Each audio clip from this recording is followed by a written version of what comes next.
जय हिंद दोस्तों। आज से हम लोग क्लास 12 फिजिक्स को शुरू करने वाले हैं।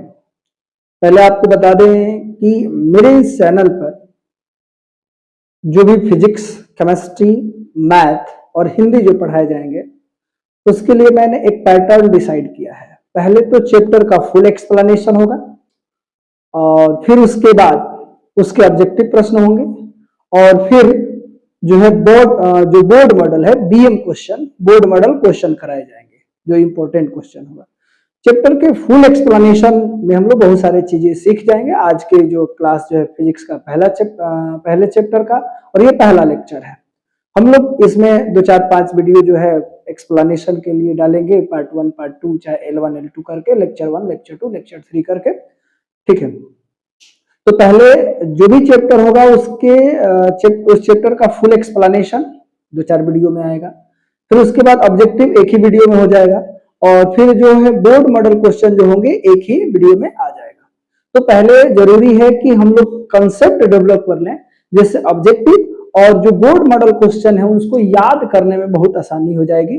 तो पहले फुल एक्सप्लेनेशन पर ज्यादा विशेष ध्यान दिया जाए। तो जो ये हमारा पैटर्न है, ये किसी भी चैप्टर का हो, साइंस का, मैथ का हो या फिजिक्स का हो या केमिस्ट्री का हो या हिंदी का हो, पहले चैप्टर का फुल एक्सप्लेनेशन होगा, फिर उसके बाद ऑब्जेक्टिव उस चैप्टर से कराएंगे और फिर जो बोर्ड मॉडल क्वेश्चन होंगे उसको कराएंगे। तो आज का जो हमारा लेक्चर है वो फिजिक्स का ये पहला जो चैप्टर आप जानते ही हैं, विद्युत आवेश तथा क्षेत्र। विद्युत आवेश के बारे में ये मेरा पहला लेक्चर है L1। ये लेक्चर 1 है, ठीक है। तो बिना देरी के हम लोग शुरू करते हैं आज का जो क्लास है, ठीक है। आप लोग बने रहिए, जल्दी जल्दी क्लास को ज्वाइन कर लीजिए।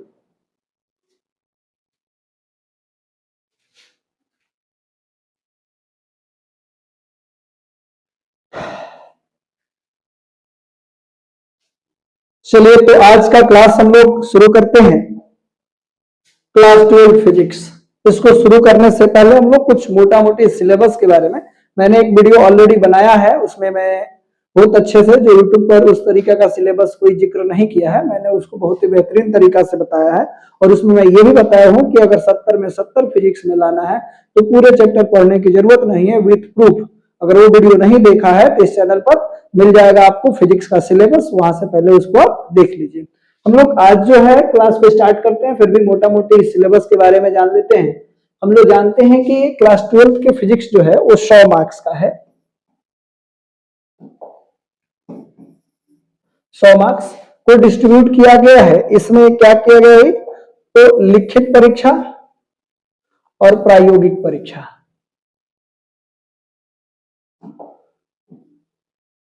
जो लिखित परीक्षा है वो आपका 70 मार्क्स का है और प्रायोगिक जो है वो 30 मार्क्स का, ये सबको पता है। आगे हम लोग देखते हैं,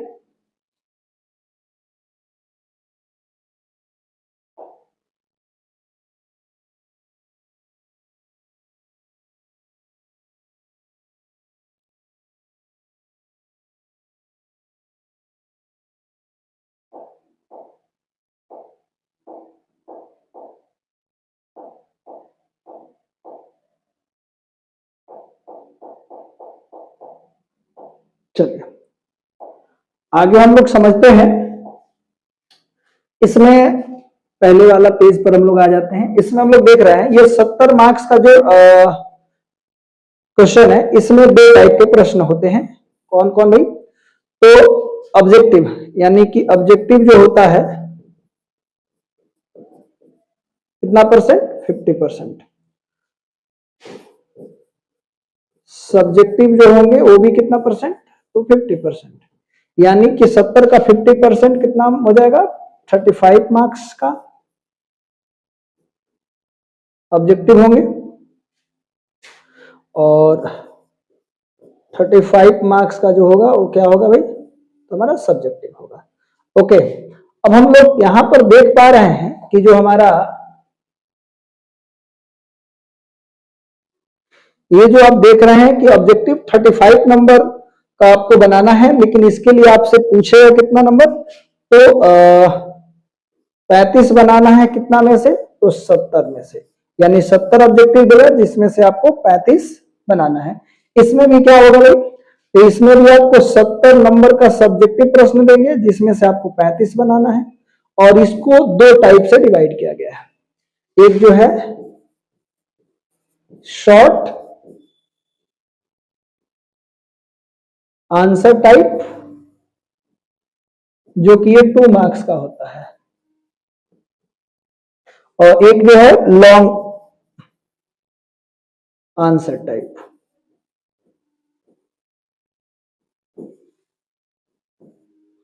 जो कि आपसे 5 नंबर का एक प्रश्न होता है। आवाज क्लियर है? ठीक है, अब हम लोग आगे देखते हैं। ये जो शॉर्ट टाइप आंसर है कितना नंबर का है, 2 मार्क्स का है, जिसमें नंबर ऑफ क्वेश्चन कितने पूछे जाएंगे, 20, जिसमें से आपको 10 का आंसर देना होगा।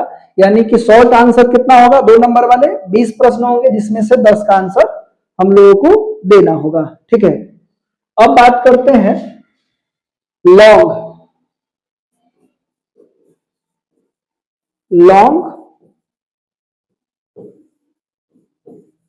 Answer type. तो लॉन्ग आंसर टाइप जो क्वेश्चन होंगे जिसको हम लोग बोलते हैं 5 मार्क्स वाले प्रश्न, ये नंबर ऑफ जो क्वेश्चन होगा वो कितना होगा, नंबर ऑफ क्वेश्चन जो होंगे वो 6 होगा। और आंसर कितना का देना है भाई, आंसर देना है 3 का ही आंसर आपको देना है। यानी आपसे पूछेगा 6, उसमें से देना है आंसर आपको 3। ठीक है, यहां तक तो सिलेबस कुछ बातें समझ में आ जाएगा। और मैंने बोला था कि इतने नंबर 70 में 70 लाने के लिए प्रैक्टिकल तो आपके हाथ में नहीं, वो स्कूल देता है, लेकिन 70 में 70 नंबर लाने के लिए पूरे सिलेबस पढ़ने की जरूरत नहीं है, लेकिन कंसेप्ट के लिए, नॉलेज के लिए पूरे चैप्टर पढ़ा जाएगा।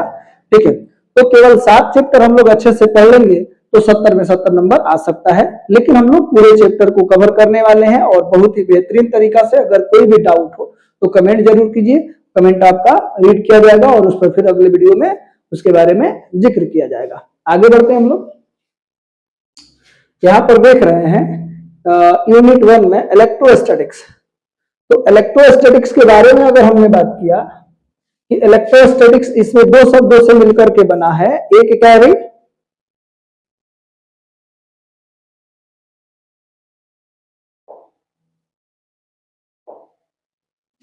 ये जो है इलेक्ट्रोस्टैटिक्स जो है, इलेक्ट्रो का मतलब हो जाता है चार्ज मतलब आवेश, और इसमें एक टर्म है एस्थेटिक्स का मतलब होता है एट रेस्ट, और एट रेस्ट का मतलब होता है रुका हुआ। आपने यहां पर देखा। आगे हम लोग बात करेंगे तो इलेक्ट्रोस्टैटिक्स जो है, हम लोग जो पहला यूनिट पढ़ने वाले हैं उस यूनिट का नाम है इलेक्ट्रोस्टैटिक्स, जिसको हिंदी में बोलते हैं स्थिर वैद्युतिकी। और ये इलेक्ट्रोस्टैटिक्स जो है 2 टर्म से मिलकर के बना है, इलेक्ट्रो प्लस स्टैटिक्स। स्टैटिक्स का मतलब एट रेस्ट होता है और इलेक्ट्रो मतलब चार्ज होता है, आवेश होता है। ठीक है, यहां तक कोई दिक्कत? आपको बहुत ही बेहतरीन तरीका से समझाने का प्रयास हम कर रहे हैं। आगे हम लोग देख रहे हैं स्थिर वैद्युतिकी। तो भैया स्थिर वैद्युतिकी हम लोग ये पहला यूनिट स्टार्ट किए हैं, तो सबसे पहले पता होना चाहिए कि इलेक्ट्रोस्टैटिक्स होता क्या है, स्थिर वैद्युतिकी क्या होता है। तो भाई सर, ये फिजिक्स की एक शाखा है, डाली है, टहनी है, ब्रांच है, पार्ट है, जिसके अंतर्गत हम लोग रुके हुए आवेश और उसके द्वारा किए गए कारनामों, यानी कि वो क्या क्या कर सकता है, उसके प्रभाव क्या हो सकते हैं। यानी हम लोग, ये जो है भौतिक विज्ञान की एक ऐसी शाखा है जिसके अंतर्गत रुके हुए आवेश और उसके द्वारा उत्पन्न प्रभावों, उसके द्वारा किए गए कारनामों का अध्ययन हम लोग करने वाले हैं। लेकिन शर्त यही है कि आवेश रुका हुआ होना चाहिए। हम लोग देख लेते हैं। तो ये क्या है भाई, तो विज्ञान की वैसी शाखा जिसके अंतर्गत स्थिर आवेश तथा उसके द्वारा उत्पन्न प्रभावों का अध्ययन करते हैं, उसे स्थिर वैद्युतिकी कहते हैं। ठीक है, यहां तक कोई दिक्कत? उसके बाद देखिए, इसके अंतर्गत, यानी ये जो आप देख रहे हैं इलेक्ट्रोस्टैटिक्स, इसके अंतर्गत हम लोग 2 चैप्टर पढ़ने वाले हैं। पहला जो चैप्टर है वो क्या है भाई, पहला जो चैप्टर हम लोग देख रहे हैं विद्युत आवेश तथा क्षेत्र, और दूसरा जो चैप्टर है स्थिर वैद्युत विभव तथा धारिता। Electrostatics, potential and capacitance. ये जो भी बातें हम कर रहे हैं अकॉर्डिंग टू एनसीईआरटी, किसके अकॉर्डिंग बात कर रहे हैं भाई? तो एनसीईआरटी के अकॉर्डिंग हम बात कर रहे हैं। एनसीईआरटी का मतलब क्या हो जाएगा? National council of educational research and training, राष्ट्रीय शैक्षणिक अनुसंधान और प्रशिक्षण परिषद। हम लोग जो भी चैप्टर और पढ़ने वाले हैं एनसीईआरटी को बेस मान करके, और ये ध्यान रखना है कि एनसीईआरटी के टॉपिक के साथ साथ हम अदर बुक के भी टॉपिक को कवर करने वाले हैं, जो आपके बोर्ड एग्जाम में बहुत ही हेल्पफुल होने वाली है। और मैं प्रयास करूंगा कि आप मेरे से पढ़ करके फिजिक्स में 70 में 70 नंबर स्कोर कर पाए और साथ ही साथ आपका नॉलेज भी बूस्ट हो पाए। मैं ये प्रयास कर रहा हूं, ठीक है। तो आपने देखा यहां तक तो कोई दिक्कत नहीं है। इलेक्ट्रोस्टैटिक्स के अंतर्गत हम लोग कितने चैप्टर पढ़ने वाले हैं भाई? तो इसके अंतर्गत हम लोग जो चैप्टर पढ़ने वाले हैं, पहला जो चैप्टर है विद्युत आवेश तथा क्षेत्र, और दूसरा है स्थिर विद्युत विभव तथा धारिता। ये दो चैप्टर हम लोग पढ़ने वाले हैं, ठीक है। नेक्स्ट हम लोग देखते हैं जो हमने पहला यूनिट स्टार्ट किया था स्थिर वैद्युतिकी, उसका अनुप्रयोग देखने वाले हैं, ठीक है। उसका अनुप्रयोग क्या होगा? तो हमारे पास जो स्थिर वैद्युतिकी है उसका जो पहला उपयोग है वो हम लोग कहां करते हैं भाई? तो छाया प्रति मशीन में, फोटोस्टेट मशीन के अंतर्गत। दूसरा जो है हमारा उसका यूज करते हैं कंप्यूटर प्रिंटर में। यानी कि जो पहला यूनिट जो हम लोग पढ़ रहे हैं स्थिर वैद्युतिकी, उसके हमारे दैनिक जीवन में कहां उपयोग है? तो पहला उपयोग आपने देखा छाया प्रति मशीन में, दूसरा है कंप्यूटर प्रिंटर में, और जो तीसरा जो है वांडी ग्राफ जनित्र में करते हैं हम लोग। वांडी ग्राफ जनित्र क्या है आगे हम लोग वीडियो में देखेंगे, आगे के चैप्टर में देखेंगे, लेकिन तीसरा उपयोग वांडी ग्राफ जनित्र में। नेक्स्ट जो है स्थिर वैद्युत स्मृति, यानी कि इलेक्ट्रोस्टैटिक्स मेमोरी के अंतर्गत हम लोग किसका उपयोग करते हैं? स्थिर वैद्युतिकी का उपयोग करते हैं, ठीक है। नेक्स्ट हम लोग देखने वाले हैं यहां पर, ये जो हम लोग उपयोग बात कर रहे हैं वो किसका उपयोग है? स्थिर वैद्युतिकी का उपयोग हम लोग कर रहे हैं,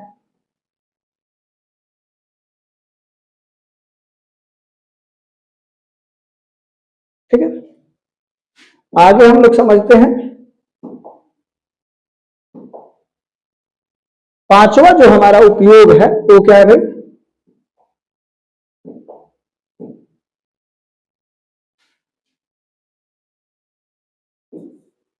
पांचवा जो हम लोग का उपयोग है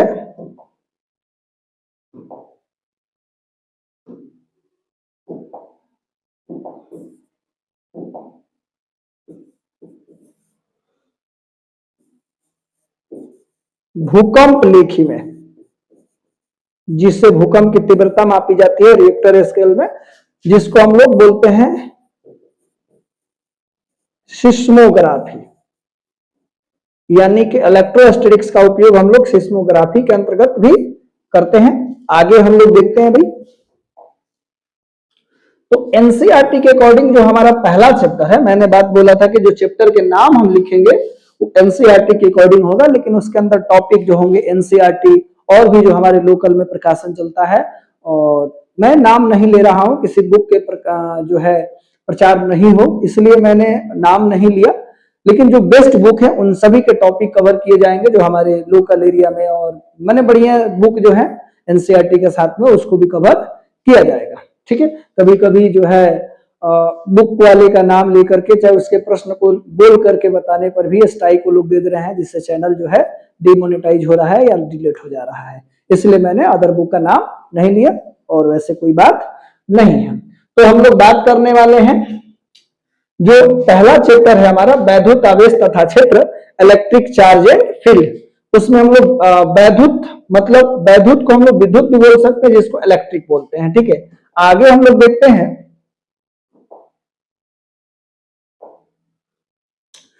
तो हमारा जो टर्म है वैद्युत आवेश किसे कहते हैं, उसको हम लोग जान लेते हैं कि वैद्युत आवेश आखिर होता क्या है, ठीक है। तो वैद्युत आवेश क्या है भाई? तो वैद्युत आवेश किसी पदार्थ का वह आंतरिक गुण है जिसके कारण वह किसी दूसरे पदार्थ को अपनी ओर आकर्षित करती है या प्रतिकर्षित करती है, उसे वैद्युत आवेश कहते हैं।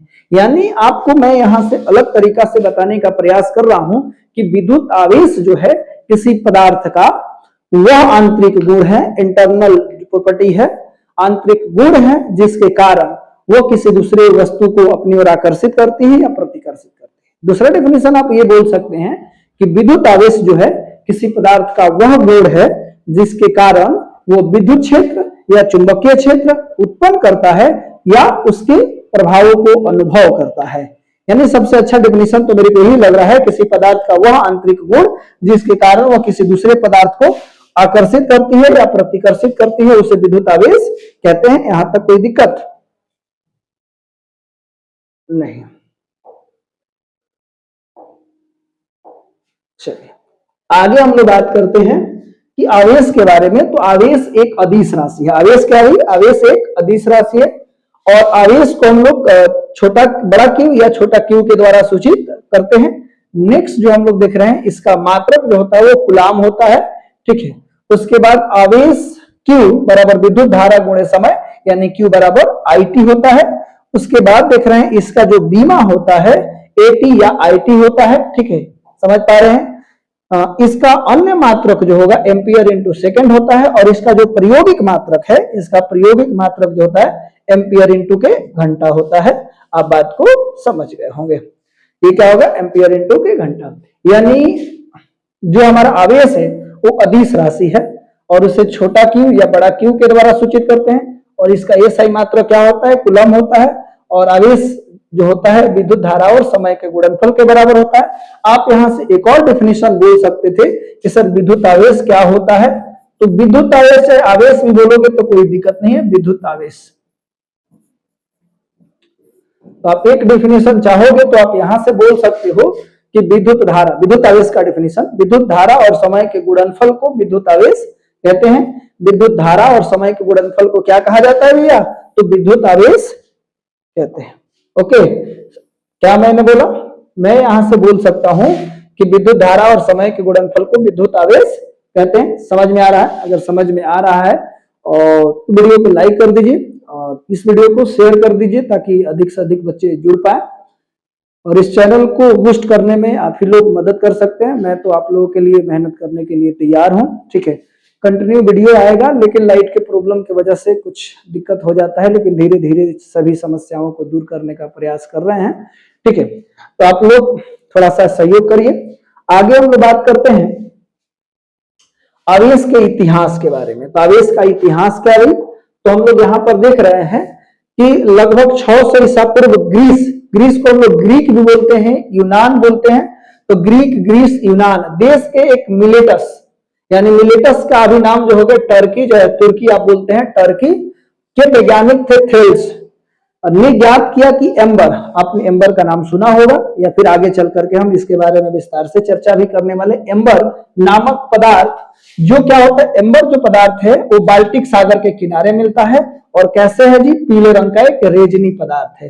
तो कितने पहले बात हो रही है? तो 600 ईसा पूर्व की बात हो रही है। आगे हम लोग देखते हैं कि एम्बर को यूनानी भाषा में इलेक्ट्रॉन कहा जाता है।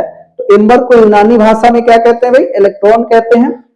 ईसा के बाद 16वीं शताब्दी में इंग्लैंड के चिकित्सक थे। कौन थे भाई चिकित्सक? इंग्लैंड के चिकित्सक विलियम गिलबर्ट। तो विलियम गिलबर्ट जो है कौन थे भाई? क्वीन एलिजाबेथ फर्स्ट के पर्सनल डॉक्टर थे। ये इंग्लैंड के थे और क्वीन एलिजाबेथ प्रथम के ये पर्सनल डॉक्टर थे।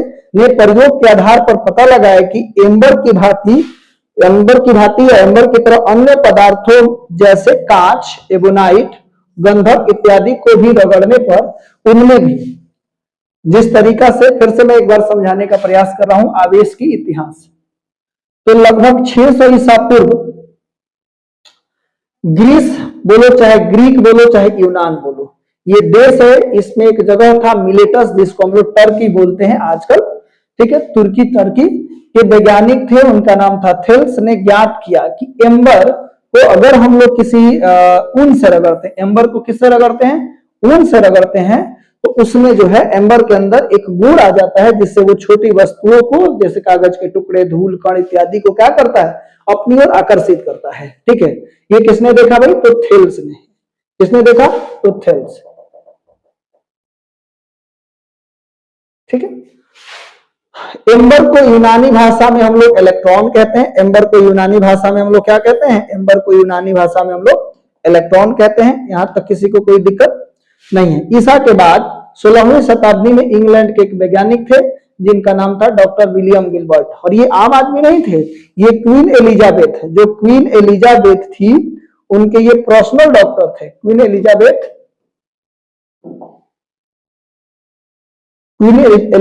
प्रथम के ये पर्सनल डॉक्टर थे, ने प्रयोग के आधार पर पता लगाया कि जिस तरीका से थेल्स ने बताया था कि एम्बर को ऊन से रगड़ने पर उसमें हल्की वस्तुओं को आकर्षित करने के गुण आ जाते हैं, तो उन्होंने बताया ऐसा नहीं है कि केवल एम्बर ही एक ऐसा पदार्थ है, इस तरह के बहुत सारे पदार्थों के पेयर बताए, कांच, एबोनाइट, गंधक इत्यादि को भी रगड़ने पर उसमें वो भी क्या करता है, छोटे छोटे वस्तुओं को आकर्षित करने के गुण आ जाते हैं, जैसे कागज के टुकड़े, धूल कण, मिट्टी इत्यादि को।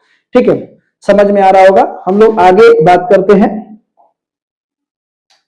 तो यहां से हम लोग देख रहे थे, शुरू में ही हमने आपको बोला कि रगड़ने पर उनमें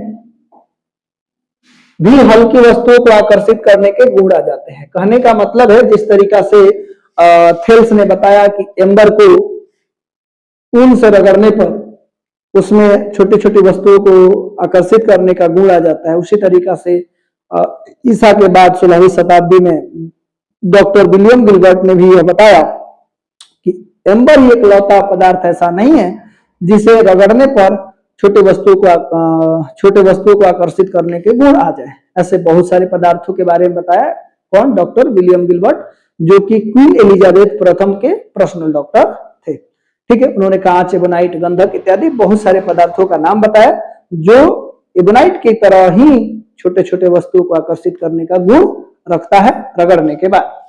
ठीक है, आगे हम लोग बात करते हैं। सन 1646 ईस्वी में सर थॉमस ब्राउन ने ऊर्जा को, देखिएगा, तो पहले तो थेल्स ने ये बात बोला कि एम्बर को अगर ऊन से रगड़ा जाता है तो उसमें छोटी छोटी वस्तुओं को आकर्षित करने का गुण आ जाता है। 16वीं शताब्दी में इसने बताया, डॉक्टर विलियम गिलबर्ट ने बताया कि ऐसा एम्बर ही नहीं है, ऐसे बहुत सारे पदार्थ हैं, एबोनाइट, गंधक, कांच, जो उसको भी रगड़ने पर उसमें गुण आ जाते हैं। लेकिन फिर आए 1646 ईस्वी में, जिनका नाम था थॉमस ब्राउन ने, जिसके कारण देखिए जैसा कि थेल्स ने बताया था कि एम्बर को ऊन से रगड़ने पर आकर्षित करने के गुण आ जाते हैं, और जो डॉक्टर विलियम गिलबर्ट है उन्होंने बताया कि ऐसा ही पदार्थ वो नहीं है, कांच है, अभ्रक है, गंधक है और एबोनाइट है, इसको भी रगड़ने पर वो छोटे छोटे वस्तुओं के गुण आ जाते हैं। लेकिन किसके कारण, उस गुण का नाम उन लोगों ने नहीं बताया। तो गुण का नाम कौन बता रहे हैं? तो जिनका नाम है थॉमस ब्राउन, उन्होंने उस ऊर्जा को, जिसके कारण वो क्या कर रहा है, छोटे छोटे वस्तुओं को आकर्षित करने का गुण आ जाता है, उसे उन्होंने क्या बताया? तो उन्होंने उसे इलेक्ट्रिसिटी बताया, जिसे हम लोग क्या कहते हैं? विद्युत कहते हैं। और ये जो विद्युत है, हम लोग विद्युत को दो पार्ट में बांट करके अध्ययन करेंगे। विद्युत को हम लोग आगे चल करके इसको हम लोग बोल सकते हैं विद्युत, चाहे इसका नाम अभी हम लोग कहते हैं विद्युत आवेश। ओके, तो विद्युत आवेश, इसमें हम लोग दो स्थिति इसके मान करके अध्ययन करते हैं। पहला जो स्थिति है उसको क्या करते हैं हम लोग? पहला स्थिति जो है इसका वो है रुका हुआ आवेश कंसीडर करके। अगर रुका हुआ आवेश होगा तो उसका स्टडी हम लोग इलेक्ट्रोस्टैटिक्स के अंतर्गत करते हैं। कहां करते हैं भाई? इलेक्ट्रोस्टैटिक्स में। यदि गतिशील आवेश है तो उसको इलेक्ट्रोमैग्नेटिज्म में, विद्युत चुंबकत्व में इसका अध्ययन हम लोग करते हैं। तो यहाँ पर हम ये कहना चाहते हैं, रुके हुए आवेश का अध्ययन हम लोग इलेक्ट्रोस्टैटिक्स में करेंगे, और गतिशील आवेश का अध्ययन जो करेंगे वो क्या होगा? इलेक्ट्रोमैग्नेटिज्म में हम लोग अध्ययन करने वाले हैं, गतिशील आवेश के बारे में। आशा करते हैं आपको यहाँ तक वीडियो समझ में आया होगा, कोई दिक्कत नहीं होगा। आगे हम लोग बात करते हैं कि जो आवेश के बारे में बात हो रहा है, आवेश जो है, तो आवेश को बेंजामिन फ्रैंकलिन ने विद्युत आवेश को दो भागों में विभाजित किया है, बांटा है। पहला जो है धन आवेश, पॉजिटिव चार्ज, दूसरा ऋण आवेश, नेगेटिव चार्ज। ठीक है, उसमें एक टर्म जो है आवेश की ध्रुवता समझ लेते हैं, पोलैरिटी ऑफ चार्ज। तो आवेश की ध्रुवता क्या होती है इसको समझते हैं हम लोग कि वह गुण जो दो प्रकार के आवेशों में भेद करता है उसे आवेश की ध्रुवता कहते हैं, पोलरिटी ऑफ चार्ज कहते हैं। ठीक है,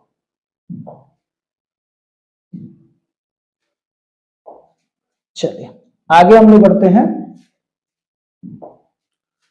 घर्षण विद्युत, एक टर्म क्या है, घर्षण विद्युत। तो घर्षण विद्युत किसे कहते हैं, तो घर्षण के कारण उत्पन्न आवेश को घर्षण विद्युत कहते हैं। ठीक है, अब हम लोग एक टर्म है आवेश की अवधारणा, आवेश की अवधारणा समझने वाले हैं कि आवेश का कंसेप्ट कैसे आया। एटॉमिक स्ट्रक्चर में, केमिस्ट्री में आप लोगों ने पढ़ा होगा एटॉमिक स्ट्रक्चर के अंतर्गत कि किसी परमाणु के अंदर जो इलेक्ट्रॉन होते हैं वो क्या करते हैं, उसके कक्षा में क्या करते हैं, गति करते रहते हैं।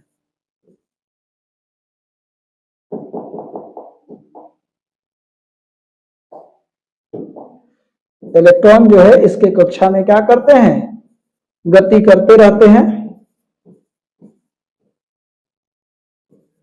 और इसके अंदर जो नाभिक है उसके अंदर प्रोटॉन और न्यूट्रॉन होते हैं। नाभिक के अंदर क्या होता है भाई, तो नाभिक के अंदर जो होंगे वो क्या होगा,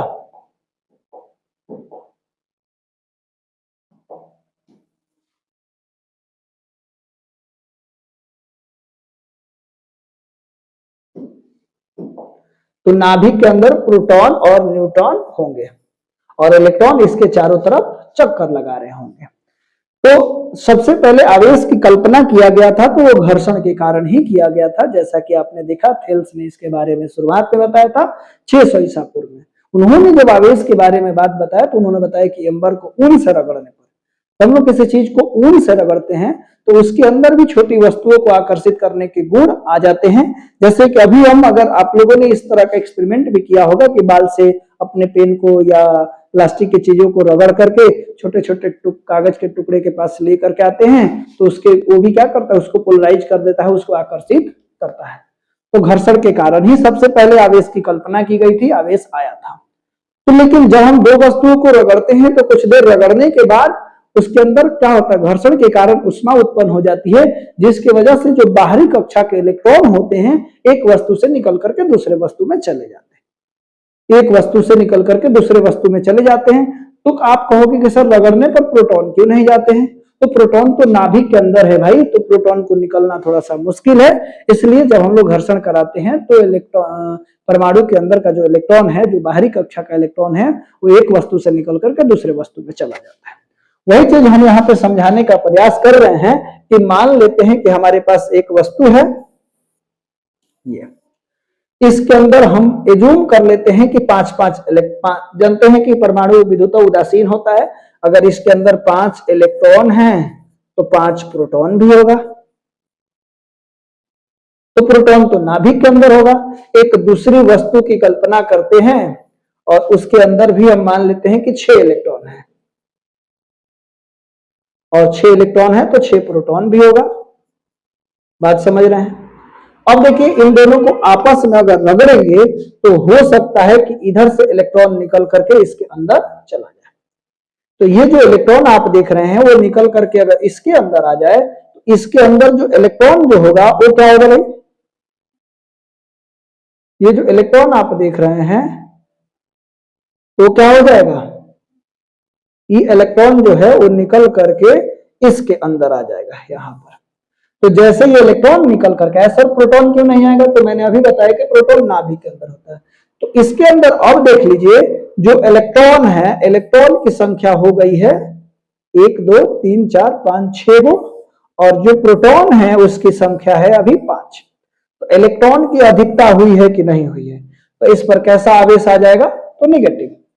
इसमें देख लीजिए एक इलेक्ट्रॉन चूंकि इधर आ गया है तो इसके अंदर इलेक्ट्रॉन जो है वो 5 है और प्रोटॉन कितना है भाई, 6 है। तो इसके अंदर किसकी अधिकता हो गई है, तो अधिकता हो गई है प्रोटॉन की, इसलिए इस पर प्लस आवेश होगा। आप यहां पर ये बोल सकते हैं कि इलेक्ट्रॉन की कमी हो गई है। तो जब दो वस्तुओं को आपस में रगड़ते हैं तो जिस वस्तु पर इलेक्ट्रॉन की अधिकता होती है वो धनावेशित होता है, और जिस वस्तु पर इलेक्ट्रॉन की कमी होती है वो निगेटिव चार्ज होता है, ऋणावेशित होता है। अब रही बात, एक बात समझ आइए आप मेरे को कि जब हम लोग वस्तु को रगड़ते हैं तो ये केस होगा कि एक वस्तु से इलेक्ट्रॉन निकल करके दूसरे वस्तु में चले जाएंगे। जिस वस्तु में इलेक्ट्रॉनों की संख्या बढ़ जाएगी वो ऋणावेशित हो जाएगा, जिसमें घट जाएगी वो धनावेशित हो जाएगा। क्योंकि इलेक्ट्रॉन का कुछ द्रव्यमान होता है तो इस आवेशन के प्रोसेस में वस्तु का द्रव्यमान बढ़ सकता है या घट सकता है। लेकिन कब भाई, तो वस्तु को आवेशित करने पर द्रव्यमान बढ़ता है या घटता है, बढ़ सकता है या घट सकता है। लेकिन अगर कह दे कि किसी वस्तु को धनावेशित करने पर उसका द्रव्यमान क्या होगा, तो धनावेशित करने पर क्या होगा, ऋणावेशित करने पर क्या होगा, तो मैं इसके बारे में अभी आपको बता दे रहा हूं। आपने देखा तो 3 पॉइंट हम लोग यहां पर चर्चा करने वाले हैं। वस्तु को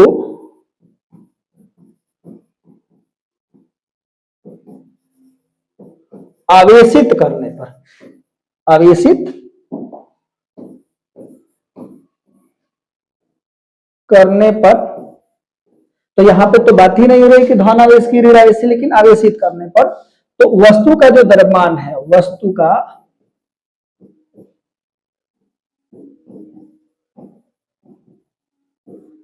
का जो द्रव्यमान है वो क्या हो जाएगा भाई, वस्तु का जो द्रव्यमान है बढ़ या घट सकता है। ऐसा हमने बढ़ या घट सकता है क्यों बोला है, क्योंकि इसमें हम लोग को डिफाइन नहीं हो पा रहा है कि वस्तु धनावेशित हो रहा है कि ऋणावेशित हो रहा है। लेकिन ये बात अगर क्लियर कर दे, ये बात अगर क्लियर कर दे, कौन सा बात भाई,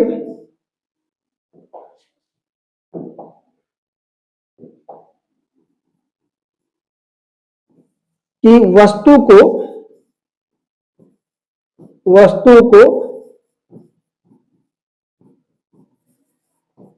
धनावेशित करने पर, तो वस्तु को धनावेशित किया जा रहा है तो धनावेशित कब होगा। अभी मैंने आपको बताया कि दो वस्तुओं को रगड़ने पर जिस वस्तु में इलेक्ट्रॉन की कमी हो जाती है माने इलेक्ट्रॉन निकल करके दूसरे में चले जाएंगे तो वो धनावेशित होगा। तो इलेक्ट्रॉन निकलेगा तो द्रव्यमान घट जाता है। तो वस्तु को धनावेशित करने पर वस्तु का जो द्रव्यमान है, वस्तु का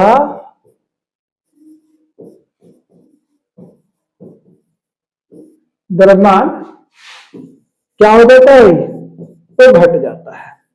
राइट, ये बोर्ड एग्जाम में कई बार इस तरह के प्रश्न पूछे गए हैं। दूसरा जो हम लोग यहां पर बात करने वाले हैं,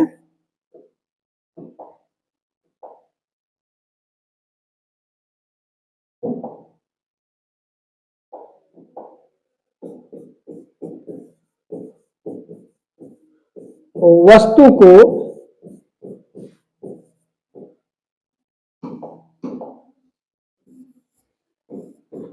ऋण आवेशित करने पर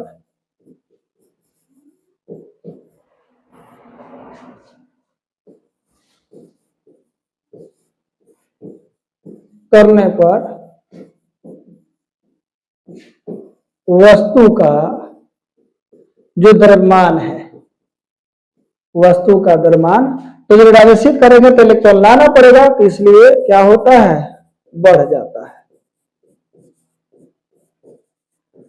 ठीक है, तो आज का क्लास यहीं पर रखते हैं, कल इसके बाद कंटिन्यू करेंगे और आज ही आप लोगों को फिर मैथ भी पढ़ाया जाएगा। ठीक है, तो मैथ के लिए तैयार रहेंगे। ये क्लास जैसे ही खत्म होगा उसके बाद आपको मैथ पढ़ाया जाएगा, क्लास 12th का मैथ। उसमें मैं सिलेबस पहले बताऊंगा और सिलेबस के बाद एक पहले चैप्टर से स्टार्ट करूंगा और उसमें भी ये चीजें करने वाला हूं कि पहले जो चैप्टर के फुल एक्सप्लेनेशन, उसके बाद जो इंपॉर्टेंट क्वेश्चन है उसको कराएंगे और साथ ही साथ उससे जो ऑब्जेक्टिव प्रश्न पूछा गया है ऑब्जेक्टिव बताने वाले हैं। ठीक है, ऑब्जेक्टिव और ऑब्जेक्टिव के बाद उसके सब्जेक्टिव प्रश्न है उसको बताने वाला हूं। यानी मैथ में भी जो है चैप्टर का फुल एक्सप्लेनेशन, ऑब्जेक्टिव सब्जेक्टिव जो बोर्ड मॉडल क्वेश्चन कैसे बनेंगे उन सब चीजों के बारे में बताया जाएगा। तो इस वीडियो के जस्ट बाद में वो वीडियो आएगा। ठीक है, तो आप लोग थोड़ा सा हेल्प कर दीजिए, वीडियो को शेयर कर दीजिए ताकि अधिक से अधिक बच्चे जुड़ सके और मेरा भी हेल्प हो सके कि मेरा चैनल जो है जल्दी मोनेटाइज हो जाए और मैं इससे कुछ अर्निंग भी करने लगूं ताकि आप लोगों को मैं जो है अच्छी से अच्छी एजुकेशन दे पाऊँ, जो भी हमारे लाइट का जो प्रॉब्लम है उसको भी सॉल्व कर पाएँ। तो आशा करते हैं कि आप लोग मदद करने वाले हैं। थैंक यू, धन्यवाद।